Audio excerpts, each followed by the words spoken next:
Like, how did you guys meet? Oh, goodness. Oh, we met in high school. You met in high school? You've been together since? No. No, not exactly. No.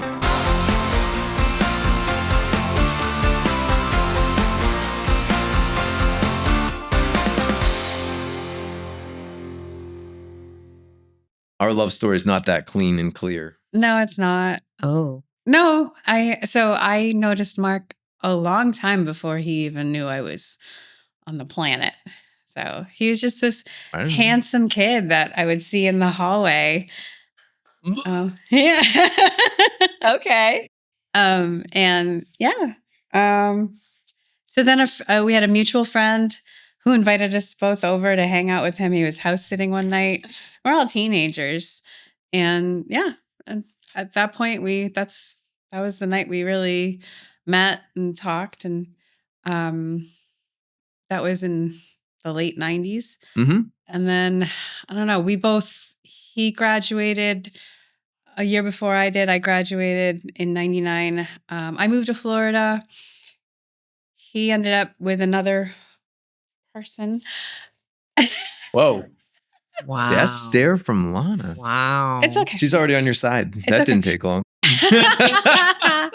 Can you introduce her, please, so that I get a little bit? Yeah. So this is my wife, Marissa Fratoni.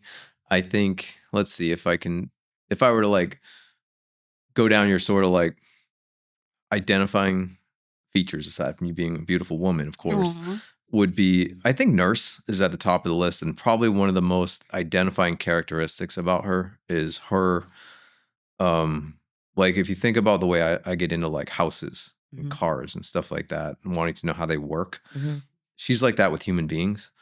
So if there's anything I would pick her brain about and routinely do, it's either problems with humans, like what makes them not well, or what makes them better.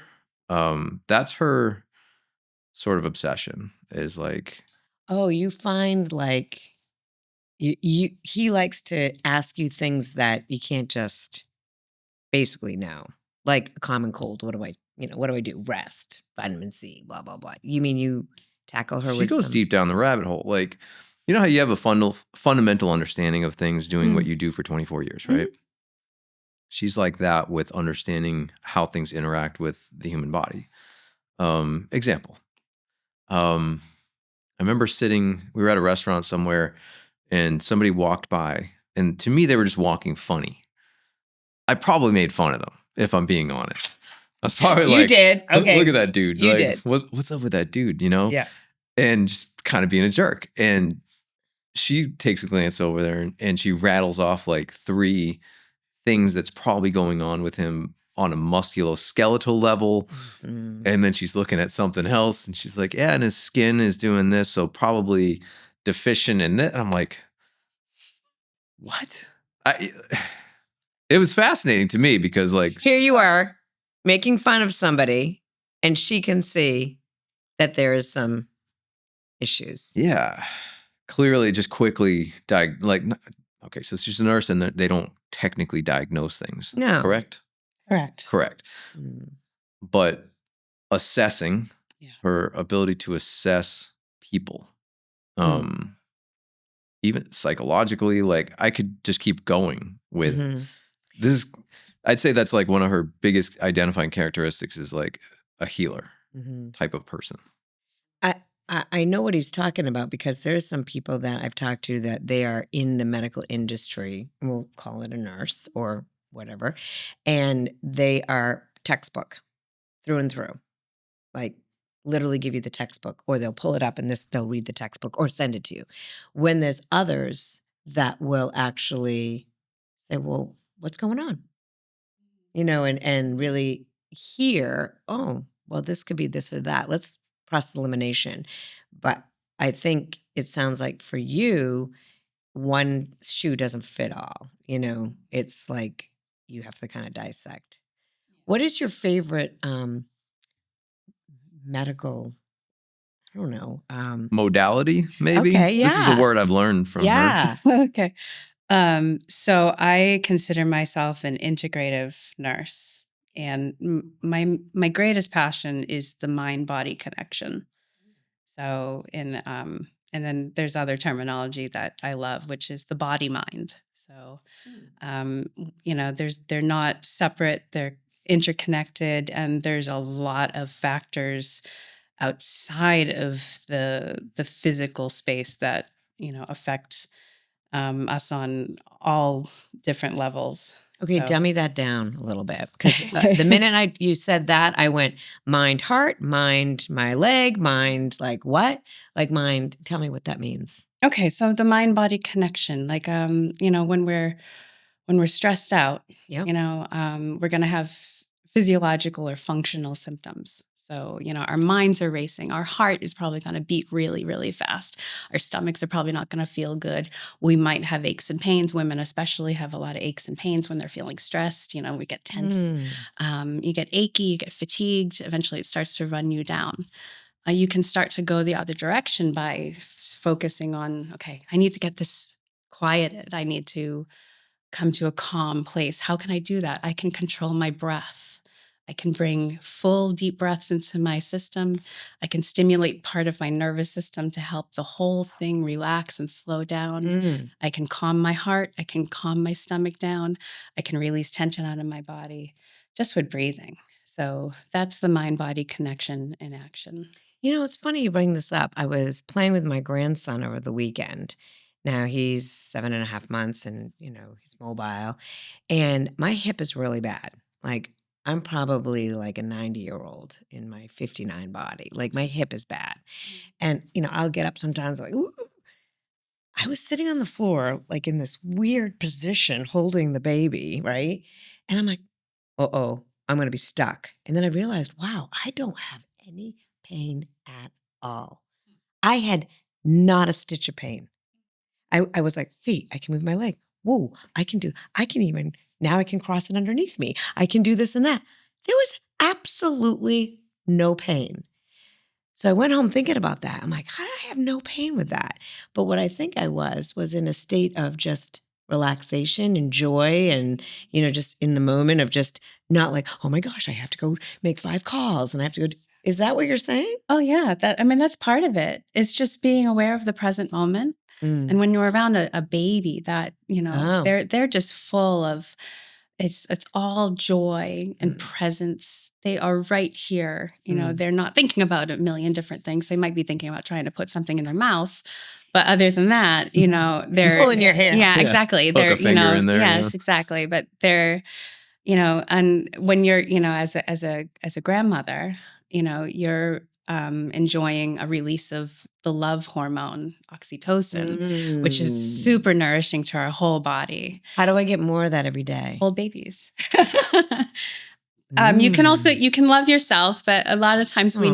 need human connection. We need that connection. So people that make you feel safe and happy and secure, those are the people you want more of in your That's day to day. really a tocin. What did you call it? Oxytocin. Oxytocin. Yeah. It sounds like a oxymoron thing, oxy. But so that literally is something that gets released in your body. Yeah, it's the hormone of love. Okay, so Yeah. it's a hormonal thing that comes out and it can ease up. What's another main one? Cortisol is the main stress one. One of the big stress ones. That means it causes stress. Yeah. Okay. Yeah. All right. You told the symptoms, you know, heavy Yeah. breathing, going fast, stomach ache, blah, blah, blah, Yeah. pains. Mhm. What does Mark give you? Both. I gotta go.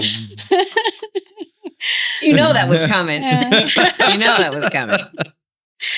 I think Mark and I we share a very our relationship is very I always think of it as our souls are very, very connected, but our souls are here to do work. So Mm. we're here to do this life work. I call it the life math. And there's times where we're really figuring things out. But the good thing about both of us is that we're super committed to figuring that out, as challenging as it can be at times.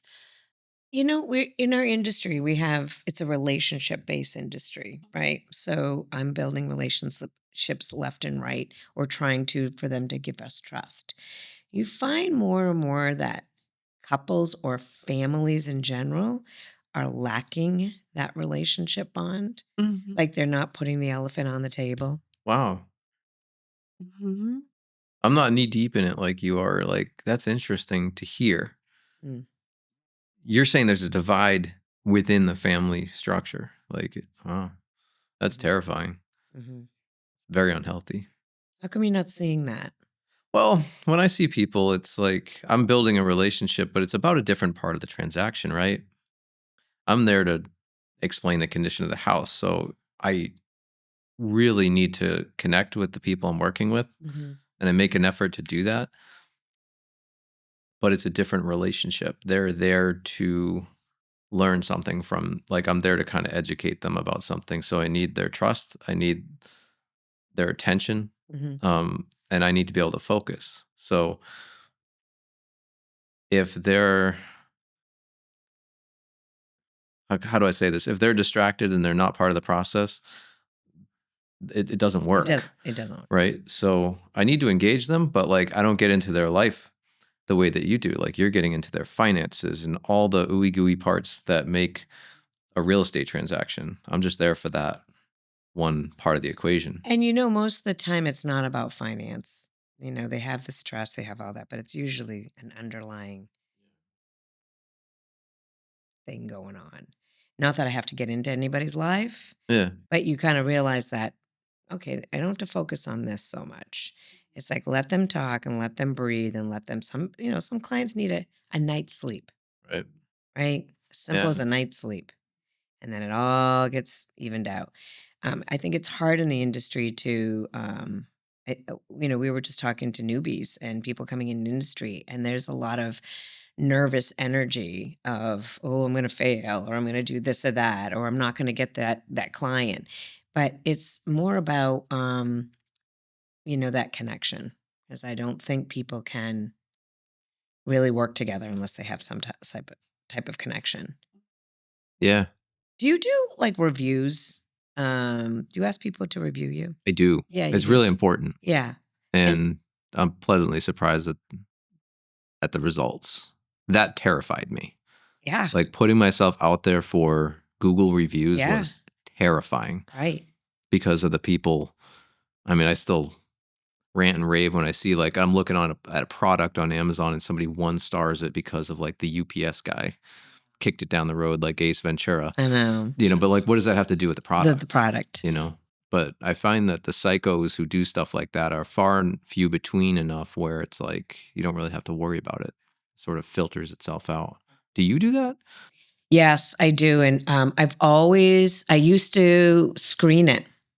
I used to be like, "Oh, I don't think we ended on a good note, so I'm not gonna send a review." Oh, And I see what you're saying. right, because I was like, "Oh, what if they write something?" Because one time in my career, I did get, a really bad review, and it was a review of somebody it was a really hard thing. They didn't speak fluent English. It was extremely hard, and they were moving their family to another state. So the stress of all that, and it wasn't like the whole transaction was a problem, it just was a lot on them. And so they took it out on the last person that they were working with, Sure. but I responded to it because I know how I physically wasn't doing the move and stuff, but I could hear it as it was going along, every little step of the way, as closer and closer they got to the closing, the more stressed they were. And it wasn't really about someone didn't perform or do their job. It was because of what was going on in their world, and no one could help that or relieve Right. that. So it wasn't, again, it was like that product, right? It wasn't about the person didn't perform their stuff. So I stopped worrying about that. It's like, you know what? No, let people give you some feedback, because what I've noticed is the feedback is actually teaching me. I'm like, Yes. really? They This thought is that? literally what I just wrote down in case we didn't get to this point, was the value of a review from an unexpected. We do it, like, I have it automated. Yeah. Everybody who does a home inspection gets the email Yeah. prompting them to review me. And I felt the same way at first. Like I should only send a request for reviews to people I know things went well with. Because it's like, why would you ask the difficult person who is fighting with their builder and they're angry about everything to review you? Like that could go very badly. But I've also received a lot of value from example, like an inspection that I thought either I could have done better, either communicating, or there just wasn't much wrong with the house. And I'm wondering to myself, like early on in my career, I was wondering if somebody would find that valuable. Like we do a new construction house and it was a good builder and we only found a couple things wrong. And I'm like, man, are they even going to want to pay me for that? This is early on. You have that imposter syndrome going. And turns out those are some of the most raving reviews because it's like you just gave them good news and they saw you go through the house thoroughly. So you actually have a happy person on your hands and they love the service because now they actually feel reassured that their eyes weren't lying to them. So I've gotten a lot of value. Like you were saying, like the feedback is really valuable. It's public, which is always scary, but valuable nonetheless. And it also reminds you of the things that you need to make sure you're focusing on when you see the consistency. Like one thing that keeps coming up is she communicated very well. If I didn't hear from her within 5 seconds, I knew she was finding me the answer. So when she communicated, she had something to tell us. Yep. Which was pretty powerful for me to understand that. Right. Because you're right. No one wants just an emoji. Yeah, heard ya. Really? I do that all the time. Yeah, I know. Heard ya. Understood. My favorite emoji. Gotcha. Yeah. Heart. Whoops. They want. What do they want? They want to know that give me something else. Give me something. So that was something that I make sure that I make sure that I'm doing that kind of communication for each client. Of course, you're going to get a thumbs up of something once in a while, but really, communicating something of value is what they're really looking for. Like we were asking it as a question, not as a statement. Really? You didn't put a question mark, right? But texting is tough, but this is what we're doing right now, right? This is the fast way. Everyone's busy. It's efficient. I like it. Right. As somebody responded to a text, this dude reached out for an inspection, scheduled it, and then he had questions about like, I think he was asking about radon.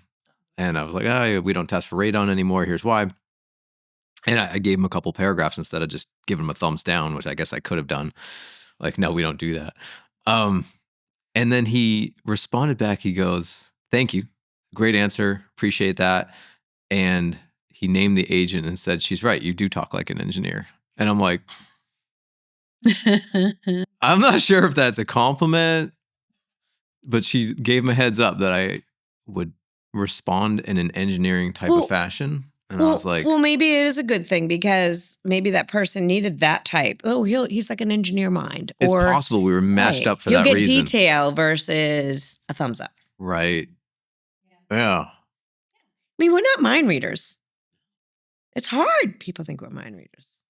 People must think you're a mind reader as a nurse. Mm-hmm. I mean, like, okay, I got dry skin.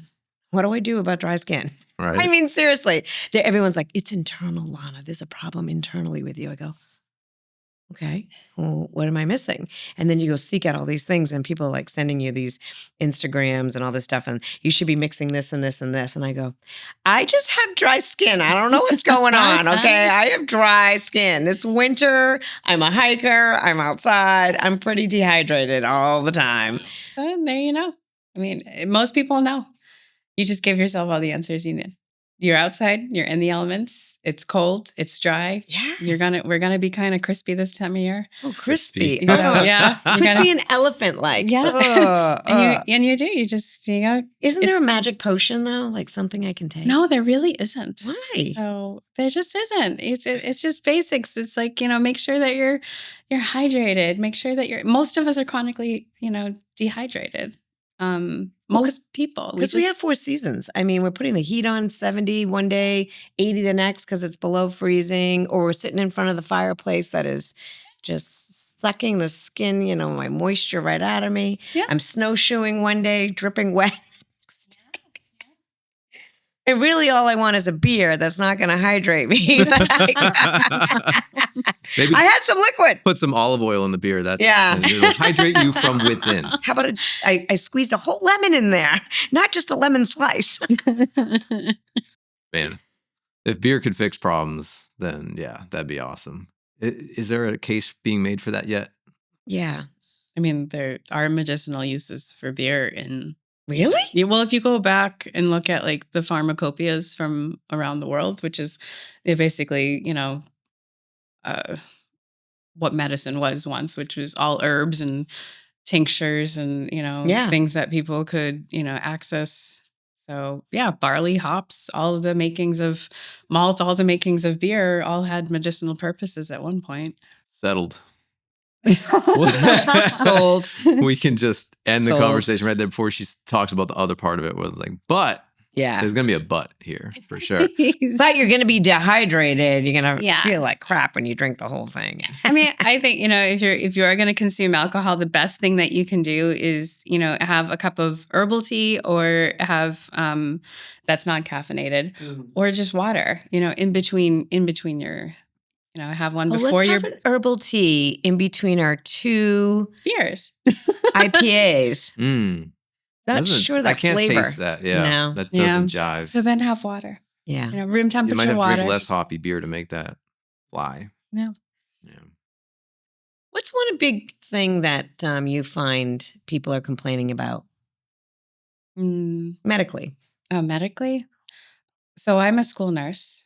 That's where yeah. Ooh. So You must get sick a lot, do you? no, Oh, actually I okay. don't. No, I Okay. have a very I think when our daughters were going to daycare, everything that they brought home they would like have a sniffle for 2 days and then we'd be laid out for 10. So thankfully that has seemed to hold in my, school nursing is a relatively new adventure. This is my second year. But I wanted to do something on the kids' schedule. Yeah. So yeah. My littles, their primary complaint is honestly if they're K through 2, so kindergarten through second grade. A lot of them have they're feeling nervous. They miss their home. They miss their stuff. They miss their mommy. So sometimes they're just bored and they need a walk and they need, some water. Band-Aids are huge. Ice packs are a big deal. And then, when we get to older kids, though, a lot of kids are, we've got a serious stress problem in American culture in general. Kids. Yeah. Oh, yeah. Kids. Yep. Yeah. I went to the school nurse for chapstick. I had dry skin, remember? Yeah. This has been an ongoing she thing. would put that big old Vaseline. Yes. I couldn't wait till she put that on my lips. I was like, Yeah. I love the nurse, right? And I'd come out with these big wads of Vaseline on my lip. I'm like, I'm protected. But stress. Oh, yeah. So stress because of school, stress because of home life, stressed about bullies, stressed about... All of the above. Yeah. Oh, yeah. What do you give them for that? A lot of times it's just time, active listening, giving them space to be supported. And usually I only have, I have a few minutes for them. It's not like I can spend the whole, I can't give them, any more than the tops for me is honestly like 20 minutes. I'm trying to turn them around. So we work on skills, I work on, I teach them box breathing. We do grounding activities. If they're really, small and struggling with something, I'll give them fidgets. That's funny. They'll squeeze and twist and, they just play with them. And then, sometimes we'll draw out, if I have time, like, do you want to draw me a picture? But yeah, a lot of times, kids too, when they're feeling stressed out, we try to give them food. Like, Oh, You yeah. know, maybe you're Hungry, hungry, you're and then hangry. and then if Yeah. you just give them something to eat, very often it grounds them a little bit. What's frustrating being in the school system and being a nurse? Frustrating is just resources, just not having all the resources. Like what? Um, I'm not trying to pinpoint a specific, no, for kids that are like really got some big struggles at home, there's not a whole lot of help for them. Like we could say to the parent at home, like, hey, we think that they could benefit from a higher level of care, maybe Mm, seeing a therapist. Okay, and then we'll follow up, and they'll say, well, the therapist said they can put us on a waiting list 6 months out. You know, 6 months. in some cases, yeah. 6 months for a therapist. Hmm. Yeah. So that's frustrating. It's like you're trying to help them, and there's only so much that you can Is do. that the school that, supports the therapist, or do they have to go through their, like, health insurance? It's very often through their health Oh, okay. insurance. So, but it's us suggesting. Mm, Very often it's honestly the guidance department that's doing that. But mm, nurses are very often involved in, agreeing, like, mm, yeah, this mm. could be helpful for them. Um, and then, on the medical side of things, we have kids that, they got funky things going on. And we're like, okay, you need to see a doctor. And then on the other side of that, you might have kids that are just coming home, they're not going home to the best environments. Mm, And so that's a drop off. mm. And sometimes there's barriers like languages or, Yeah, you know, yeah. there's other, we have other environmental and societal things happening that are barriers to access for a lot of our students. Wow. I think one of the things I wasn't expecting, I don't know, I guess I remembered school nursing being like chapstick and Band-Aids. Mhm, But then, I mean, you guys deal with acute stuff too. mm, Kids come in with a broken limb or um, heart trouble, stuff like, and there's like one or two of you at most dealing with, you know, I think that's where your assessment skills really like shine. I never really thought about it. I thought about school nursing as more like really minor stuff. But when you think about it, they're the only medical professional in the building of hundreds of little people that can't describe their problems well. And kids, I remember this when she started off as a surgical nurse. And I remember you telling me years ago that when kids go down, they go down quick. Mhm. It's like, you got to be prepared for that. It's an What do you interesting mean they go job. down? What do they go down? It means that uh, their breathing can change quickly. They can start to what we call decompensate, or they can just start to not be as use another word I'd like to use is vigorous. He's talking about a case I had, that still stays with me. I had a young patient, and it was one of the it's just we all have cases that stay with us, and it was one of those things where I had to go get a crash cart for a very young child, and it was like one minute the child was pink and everything was going well, and the next child was blue and things were not going well. And thankfully, the amazing team Mm, um, got her back. We all got her back, and that was, it was one of those things where mm, in that environment, when I was working in the operating room, I had to, you just, okay, case is done, person survived. They're going to the recovery room and you're going to move on to the next case. And it was just one of those things where I was walking down the hallway to the next case and my legs just buckled out from underneath me and it hits mhm, you. And it's like, mhm, and then luckily I had a friend right behind me, pick me mm. up by the armpits, put me back on my feet. You're like, let's go, hon. Yeah, So, yeah. but yeah, but kids do, they can, It's shift and change quickly oh yeah. Yeah. because it's probably a buildup that they don't even know is existing because they can't describe it, Yeah. right? Yeah. So they've been probably having it and having it and having it, and then all of a sudden it's just like they'll have like let's just say a temper tantrum or something, and it blows up, and that's the only way they know how to blow up Yeah. or whatever. Um, so you are the only one in the school, or do you? So most of our offices, most of the offices that I do work in, luckily there's two, typically two. And I do, this is a one point of frustration is I feel very strongly that no nurse should be alone. Right. There should always be another medical professional in the room Yeah. because you need that when you're making a clinical judgment. I've certainly, been in cases where I've needed to bounce off what I'm seeing with the other nurse in the room, and Mhm. and then together we'll be like, "Yeah, okay, this is the plan," Yeah. and this is definitely an ER, but it's not. It could be transported via parent Right. versus ambulance, Okay. that Yeah. sort of stuff. Right. I think that is super important. And unfortunately, our state regulations here in Massachusetts, it's a recommendation to have two nurses. It's not a requirement. So there's a lot of schools that Do parents understand this? I don't think so. No. I don't think a lot of people. I think generally speaking, people don't really understand health and medicine and all of these aspects, of uh, of care in Mm. general. I don't think I ever recall hearing my son went to the nurse's office, Wow. ever. That's I don't impressive. think he ever well, no, I think he might have gone, that I never heard, so no one Oh. lets you know. I can't imagine he never had a headache or something. Yeah.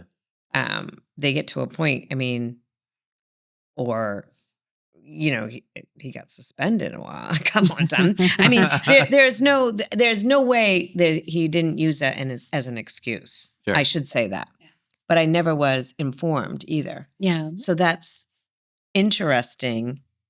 Because I don't know if they have to report that the child came to the Oh, nurse? I mean, if the child's kindergarten through fifth grade, 90% of the time I'm reaching out. That's how my practice is. But you're not required. Not required, Can you but imagine that? Your kid went to Uh, the nurses, was having a meltdown once, and then maybe another time, and the parent never got notified. you hope the nurse has good judgment in that case, right? Because what if they decided not to tell you something that turns out to be really important? You know, that could be tricky. What's another frustrating thing with the regulations, requirements? that's probably one of the biggies is Mm. just needing there should be two nurses. Is there any different schooling or whatnot that a school nurse has compared to what a surgical nurse? Yeah. So I have a RN license. I got my Bachelor of Science degree in nursing from Fitchburg State. Mhm. And I have my RN license. So that covers me for 90% of, RN jobs.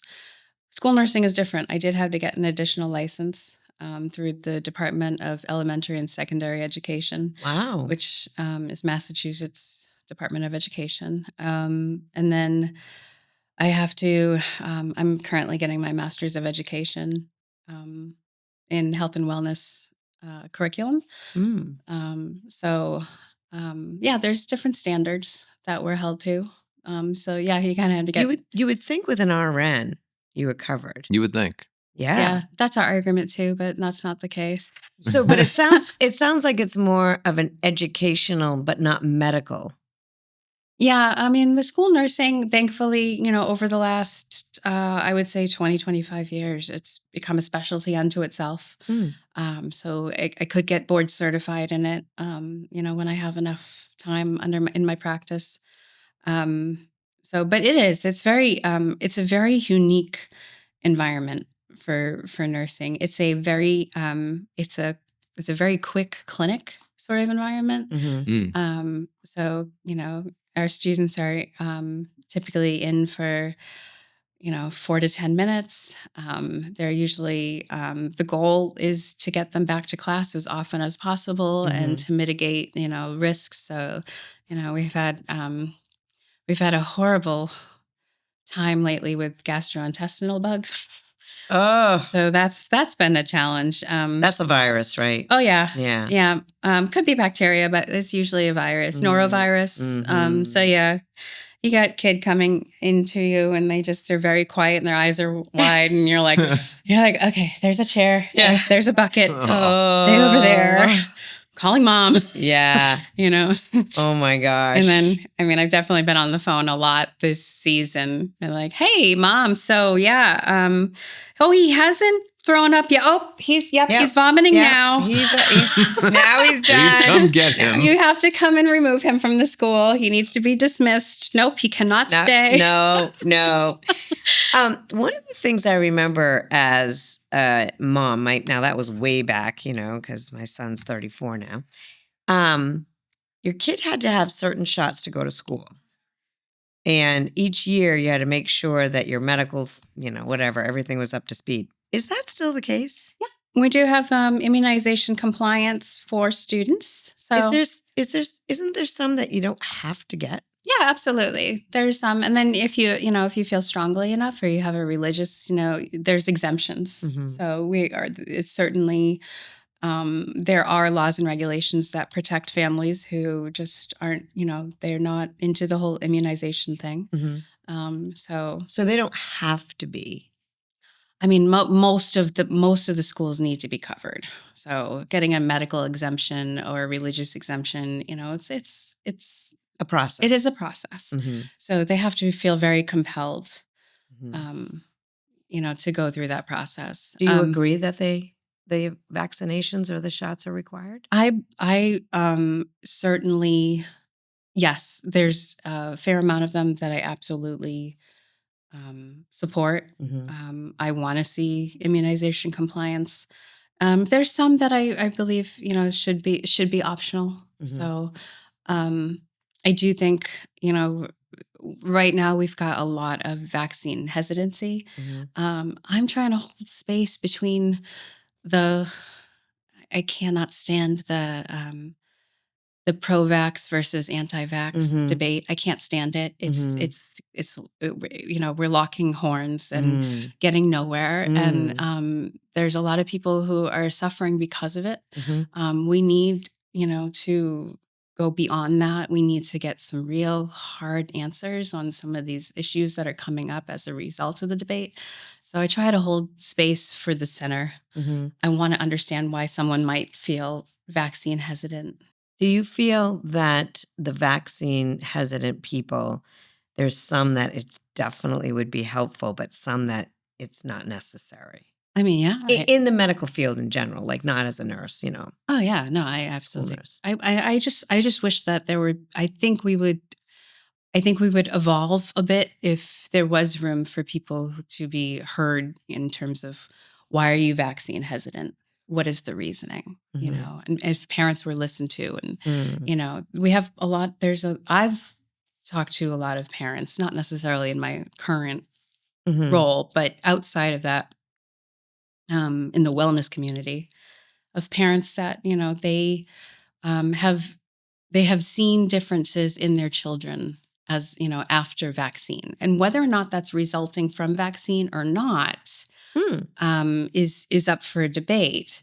But I do believe in helping parents make informed decisions, and to that end, I do think that we're doing a really poor job of we're just not listening to people. Mhm. um, and I think that's a failure of our current, um, not overall medical system, but just the way that a lot of What do you providers practice. what do you think that they're and even you, Mark, what do you think people are listening to that is not, um, helping people, whether they're pro or con?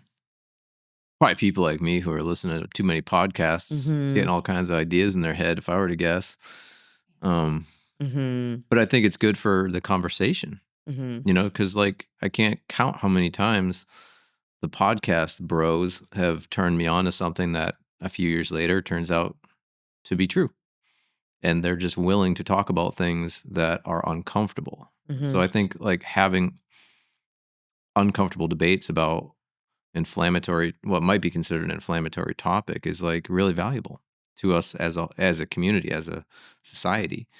Because otherwise, I think who's calling out the people profiting from this stuff? right? Like, I think this stuff should always be under scrutiny. Mhm. It should always be examined and re-examined, just like anything else that affect populations and start to tread on people's rights. Those are conversations that should be kept Why open. do you think it's so vast difference? Like, what do you think pulled that apart? Particularly vaccinations, like pros are way over here, cons are way over here. What do you suppose was one or two of the major factors that made that versus other things that's happening? I think here in our culture, it's making something compulsory or mandating it. It does not jive well for the average American. Americans, by and large, don't want to be told what to do, how to do it, when to do it. But in you other know, countries, I don't hear this problem. yeah, I think. Uh, um, I think other countries they have very. Um, there's a lot of cultures that we're very often compared to. Hmm. They have like Scandinavian countries. Hmm. They have homogenous cultures, so meaning there's not a whole lot of diversity within the culture, and they do a lot in terms of public health initiatives. So they prioritize health in a way that here in America we don't. We prioritize profit here in America. So I think that's Oh, that's a huge. that's Hmm. one of the main points of breakdown Hmm. is you have countries that do govern in ways that are they're they're promoting health in a way that we simply just don't. Um, they're they're giving people sort of the motivation to be well and to live in a with a more uh, life first work, Right. you know, not after or later, but it's a better work life balance Hmm. very often. Hmm. So yeah, a lot of the countries that we're compared to, you have to look at the whole Hmm. picture. So what I would like to see here is similar initiatives. I would like us to be more um, motivated to what's the car? I'm having a word finding problem. Oh, how can I help? Basically, give us some Ah, incentivize That's the word you're looking for. to It was yes. right on the tip of my yes. tongue. No, it um, wasn't. I was right there. Americans are not incentivized to be well. Hmm. We're incentivized Correct. to be consumers. Yep. So is it? That's such a great sentence or statement you just made, because it blows my mind that there's such a wide range in the school system in general. Because I'm always thinking it's just adults, because Yeah. I'm not in the school system. But, you're just taking one example of vaccinations or shots in general. I'm sure there's other things, but, when I'm thinking of it, I don't even think that there's like questions. I mean, there's maybe a few, but you're making it sound like that's a big factor going on there, where I'm thinking it's just adult life. It's not. Mm. It's trickled down. But it is true. We are consumers over Yeah. health driven. And I think isn't it? All right, you're going to have to correct me on this, but in the back of my head, there's this story about possibly Chinese medicine where doctors are incentivized to actually not see their patients. Like, the less they see their patients, the less their patients are sick, I guess is what I'm trying to say. The more they get paid. They're incentivized to actually make patients healthy. I believe it's Japan. Okay, that was my second guess. Yeah, and possibly South Korea. Okay. But yeah, Talk about a different mentality. Imagine if your That doctor is was paid more to make you healthy. right. That would be How your awesome. doctor would be motivated to They would be actually totally motivated. Yeah. But would that mean that the doctor would be giving more prescriptions? Well, not if they actually want to make you better. I think you're striking on something there. Like, I'm gonna botch this, but like I feel like the whole idea of just writing a prescription for symptoms is a big part of the problem. They're not going after root cause. Whereas if the doctor was actually going to heal you, quote unquote, they would be more inclined to go after the root cause of your problem, not just write you prescriptions Think about it. They get to less take care work of the to do symptoms. because they don't have to see you. They make more money. So Everybody for them, wins. everybody wins. Except the pharmaceutical companies. And I think that's a problem for making that a model in a country like this, where I feel like the pharmaceutical companies and the insurance companies are the ones kind of running the show, and that really shouldn't be the case. Would that be a fair way to look at that? Yeah. Yeah. I'm looking at it from a non-medical, cynical perspective. Cynical. Yeah. I would like to see the, capitalism removed from our medical system. I think it's not.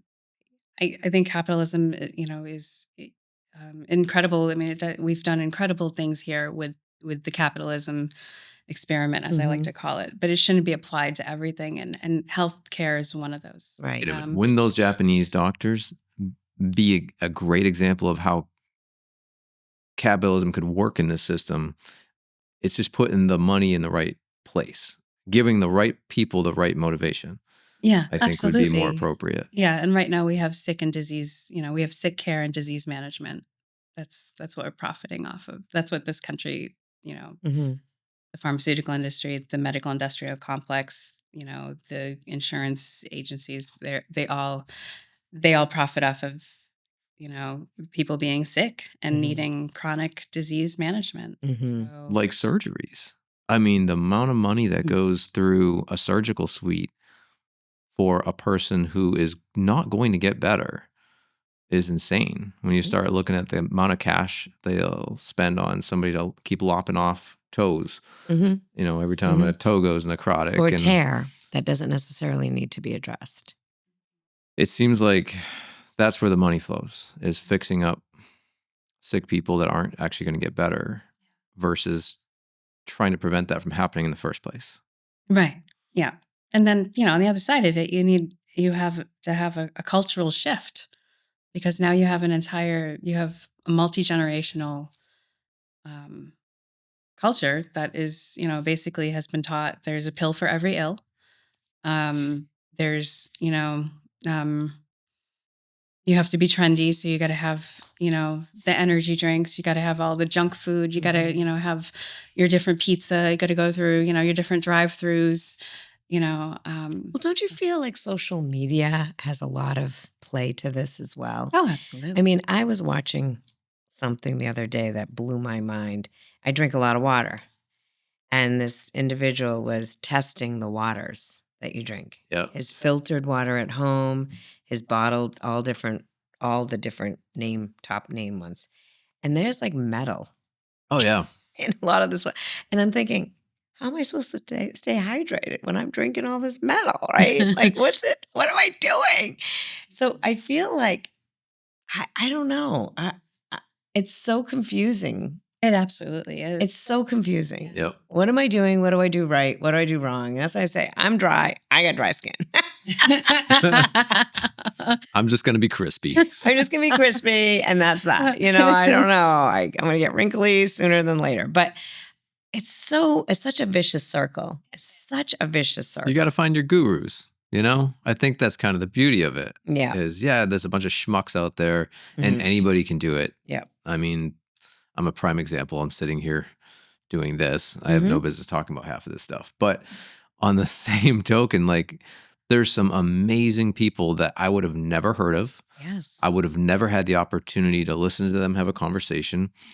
And you got to find those people. Not that they're always right, but at least if you're consistently listening to people who have the right credentials, so to speak. And I don't necessarily put a lot of stock in a degree to provide that credential. I think it's like, if they've got the right brain wiring, they're doing the research the proper way, and they're coming up with results that make sense. The cool thing is we now have access through social media to people that are ahead of the curve, because it might take 20 years for something one of these folks discovers to get through the process to trickle down where it's accepted medical advice. And they also might not be people that are looking for the fame and fortune. Possibly. Mm. Yeah. Because you never would have heard of them Yeah. or associated with a company, pharmaceutical or whatnot. Yep. Who's that guy? I hope I'm getting the name right. There's one of these guys that I was following who came from, oddly enough, like the insurance side of things. Like he would he spent like, I want to say 20 years dissecting medical reports from, I think, people who died or people that were really sick on behalf of insurance companies. And he was making those connections on what treatments were effective, what treatments were ineffective. And I don't know how the insurance company was utilizing that information, but he kind of took off with it. That might be Gary Brecka. Sounds right. He's one of these guys that has really evolved into an amazing guru as far as, now he's producing all kinds of products and stuff too. But like when I first heard this guy on a podcast, I was kind of blown away at the way he connected the dots as far as what negatively impacts people. And he's a great example of somebody who may have been ignored because he wasn't a medical doctor, but he's a wicked smart guy who was making connections that have since been found to be true, and like he's starting those conversations. He's one of the people starting those conversations. And I think it's really valuable. You just got to sort through all the crap that's out there to get to it, unfortunately. So yeah, you have to be careful what you believe on social media. And I'm impressed with like our kids who are it's scary as a parent watching them, like they're not on social media, but they might watch a YouTube video and wonder if that's true. But I feel like growing up with this stuff, their detectors for what's BS is already pretty good. Yeah. I've seen them call out things that could be true. They seem true, but they're like, yeah, I don't know. Like they already are kind of sniffing it out. I think it's great to give the option of them determining, whether it is true or not, It's like you're talking about with critical thinking. Yes. Like you've been talking about what a deficit there is for critical thinking. Absolutely. Yeah. And that's what kids are going to have to do growing up with this stuff is think through it on their own and figure out what's real. Do you think there was like this gap for a while? So like people were educated and learning and stuff, and then all of a sudden there was this gap, maybe generational. I don't know how long it was. And now it's going to go back that swing because people feel like they need that. Let's just say on critical thinking. Maybe there was critical thinking going on, and then there's this big gap. Everyone's like, wait, what happened to critical thinking? And now it's going to start evolving again because of the lack. I mean, you feel that? I'm using that one as an example. Yeah. Oh, I do. I mean, I see it, I get to see some interesting dynamics with the different cohorts of students that are in the schools right now. So we have a COVID affected cohort of kids, and some of these kids they're now in high school, and some of them are like, they're kind of on the struggle bus. They're going to be okay, but they were definitely, they were stopped cold. They were told, you can't go to school, and it's going to shift to online. And so, but I see by and large, these kids are, they're so they're so much smarter than any generation before. Really? I mean, the things that they talk about, they're some of them, their social and emotional skills compared to older, adults is incredible. Their emotional level. Oh yeah. Like their ability to like even our daughters, their ability to connect with their emotions, process them, work through them, and then move forward. It's like, we've got entire generations that can't do that. It's completely stunted. And 100%. I'm learning this stuff from them. Right. And it's amazing. So these kids, so many of them now they're so much more emotionally intelligent. And I do believe that they're in terms of critical thinking, they are. They don't know it. For us, it's information overload all the time, but they don't know it. They don't know any different. Correct. And I Yeah. think there's a lot of intentional education now to teach them, how do you sift through stuff? How do you make your own determinations? How do you come up with like, okay, here's your collection of information.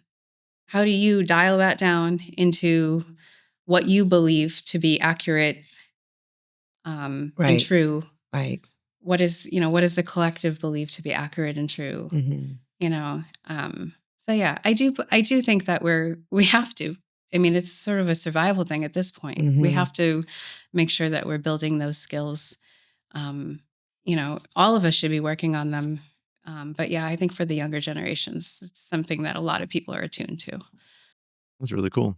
I never thought of it that way, that they're actually growing up wired for it. They are absolutely wired for because it. they don't really have a choice.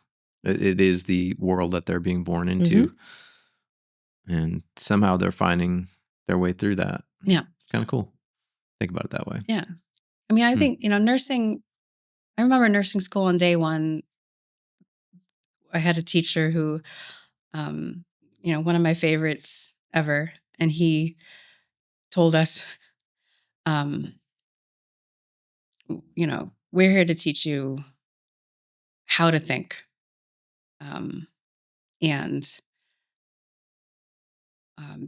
This becoming a nurse is an intense process. He's like, you have to learn how to think like a nurse, because you have to learn how to, take all of the pieces and make sense of them.